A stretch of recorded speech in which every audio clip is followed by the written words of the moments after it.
Bahkan azan itu berasal dari mimpi.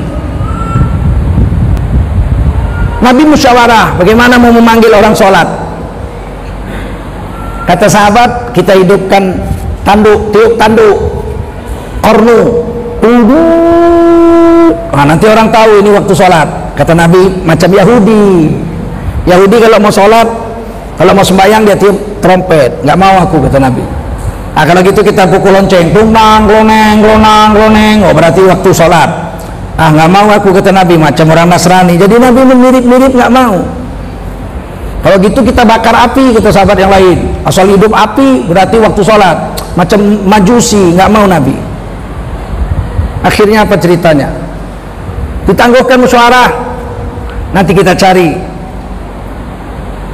setelah tangguh ini. Malamnya Abdullah bin Zaid radhiyallahu anhu mimpi. Mimpi, hadisnya Bukhari, Muslim, Abu Dawud, Tirmizi, banyak rawi. Sayyidina Abdullah bin Zaid mimpi ada orang bawa tambur. Kalau orang Melayu bilang canang. Canang itu tambur dari perak. Kalau dipukul suaranya deras, ceng. Orang Cina pakai itu. Kuncang li shaolu le padi chen li chana. Kuncang gitu.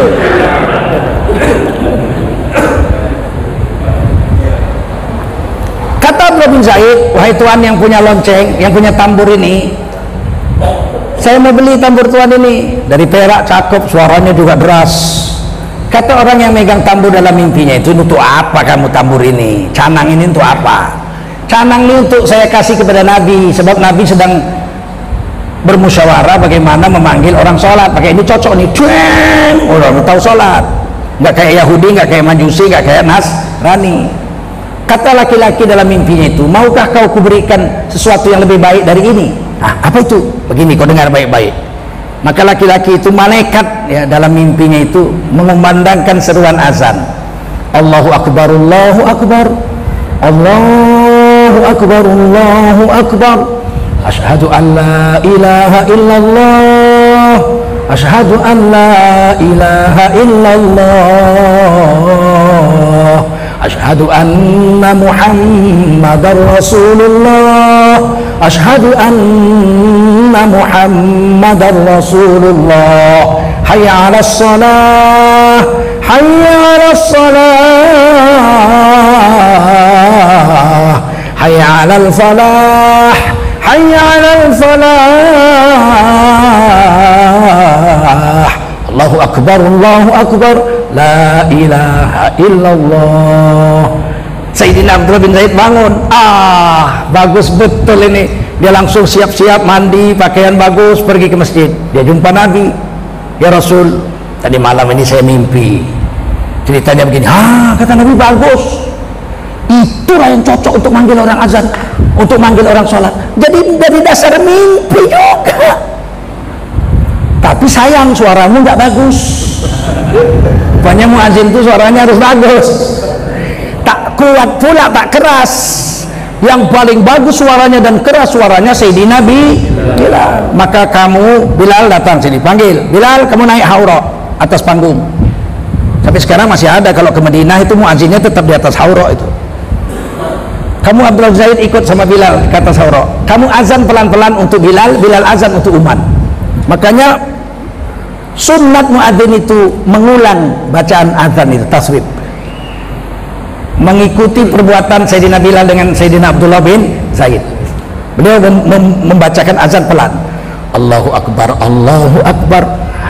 Baru Sayyidina Bilal, Allahu Akbar, Allahu Akbar, Allahu Akbar, Allahu Akbar, Allahu Akbar, Allahu Akbar. Asyhadu an la ilaha illallah. Asyhadu an la ilaha illallah. Asyhadu an la ilaha illallah. Asyhadu an la ilaha illallah. Jadi azan tuh gak buru-buru kayak di TV itu. Belum sempat dijawab udah habis. Sunnah azan itu ditasbih, kemudian ditunggu orang menjawabnya. Sebab yang menjawab azan itu, siapa mendengar azan dan menjawab seruan azan, kemudian berdoa setelah azan, Allahumma rabb hadhihi da'wati tammah wa salatil qa'imah ati sayyidina Muhammadanil wasilata wal fadilah wa ba'athhu maqaman mahmudan alladhi wa'adta innaka la tukhliful mi'ad. Kata Nabi dalam hadis sahih Muslim, halat lahu syafaati yaumal qiyamah, orang itu wajib memberikan syafaat nanti di hari kiamat. Jadi dari mimpi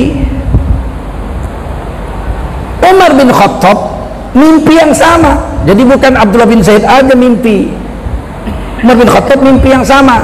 Dia bangun, dia siap-siap pakai sarung, pakai baju koko, pakai peci. Jadi Umar bin Khattab tidak pakai jubah, diseretnya ridahnya, berarti dia pakai sarung. Kalau Nabi Muhammad pakai jubah.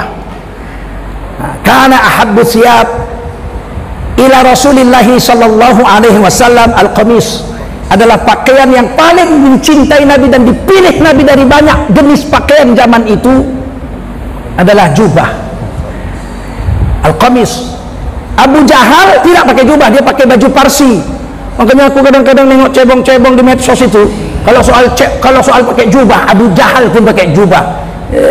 Sontolo yo kau. Abu Jahal nggak bangga dengan jubah, Abu Jahal bangga dengan baju Parsia, karena Parsi dianggap superpower dunia saat itu. Umar bin Khattab pakai sarung, pakai baju koko, pakai peci kayak orang-orang NU sekarang lah, kayak kiai NU sekarang. Ditariknya izarnya, buru-buru ke masjid. Tiba-tiba terdengar bilal azan, Allahu Akbar, Allahu Akbar. Allah, keduluan orang mimpi. Ini kisah ditulis dalam kitab-kitab fikih besar ya, Al-Bayan karangan Syekh Imrani, bab azan. Di hadis-hadisnya dilengkap itu, Majmu' Syarhul Muhadzab besar-besar, bukan dongeng-dongeng. Kalian nggak punya kitabnya, udah jamin aku nggak punya kalian kitabnya. Majmu' Syarhul Muhadzab tebalnya lumayan, 1,3 meter. Nah, kalian sanggup beli ini tuh?